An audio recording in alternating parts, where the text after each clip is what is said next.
बिहार में नई एनडीए सरकार को लेकर कई तरह की चर्चाएं हो रही हैं। नीतीश सरकार का नया मंत्रिमंडल कैसा होगा? सीएम नीतीश अपनी नई कैबिनेट में किन चेहरों को जगह देंगे? क्या नीतीश कैबिनेट में नए चेहरों को शामिल करने के लिए कुछ मंत्रियों की छुट्टी भी हो सकती है? इस पर कई तरह के कयास लग रहे हैं। क्या होगा नई एनडीए सरकार में मंत्रिमंडल का फॉर्मूला? इस रिपोर्ट में देखिए।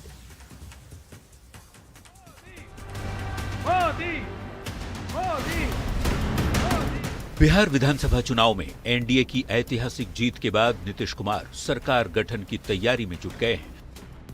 नीतीश के नेतृत्व में नई सरकार की शपथ ग्रहण की तारीख भी लगभग तय हो गई है और नए मंत्रिमंडल के गठन पर महामंथन भी। गांधी मैदान में 10वीं बार मुख्यमंत्री पद की शपथ के लिए नीतीश कुमार के नाम का ऐलान अब महज औपचारिकता रह गई है। बस कयास लगाए जा रहे हैं नए मंत्रिमंडल के फॉर्मूले और चेहरे की। हम लोगों ने तय हुआ है कि 19 तारीख को हमारा खत्म होगा ये मंत्रिमंडल और 20 को नई सरकार बनेगी। बिहार में नई सरकार गठन को लेकर तस्वीर अब काफी हद तक साफ हो गई है। सूत्रों के मुताबिक एनडीए गठबंधन ने मंत्रिमंडल का फॉर्मूला लगभग तैयार कर लिया है। चर्चा है मौजूदा सरकार की तर्ज पर नीतीश कुमार के नए कैबिनेट में भी दो डिप्टी सीएम हो सकते हैं।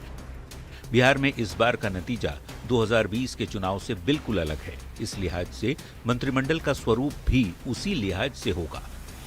2020 में बीजेपी की सीटें जेडीयू से काफी ज्यादा आई थी। इसके चलते मंत्रिमंडल में बीजेपी का सियासी कद जेडीयू से बड़ा था, पर इस बार दोनों के बीच महज 4 सीट का ही अंतर है।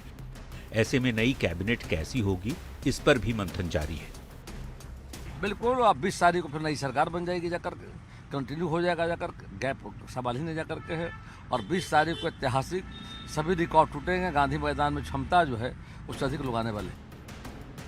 बिहार विधानसभा में कुल 243 सीटें हैं। नियम के मुताबिक विधानसभा के कुल सदस्यों के 15% सदस्य को यानी मुख्यमंत्री सहित अधिकतम 37 नेताओं को मंत्री बनाया जा सकता है। मसलन 6 विधायक पर 1 मंत्री के हिसाब से।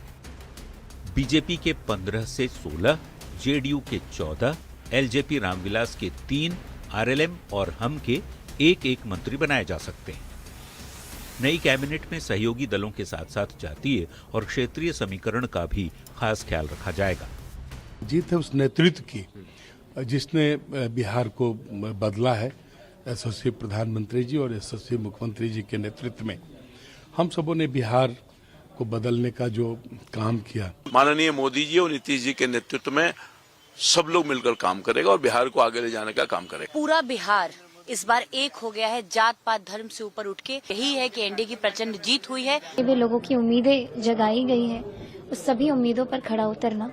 तो मेरे क्षेत्र में भी मुझे बहुत सारे काम करने हैं। नतीजे के दिन दिल्ली में प्रधानमंत्री नरेंद्र मोदी के भाषण के बाद इस बात की चर्चा तेज है कि इस बार नीतीश सरकार का चेहरा काफी अलग हो सकता है।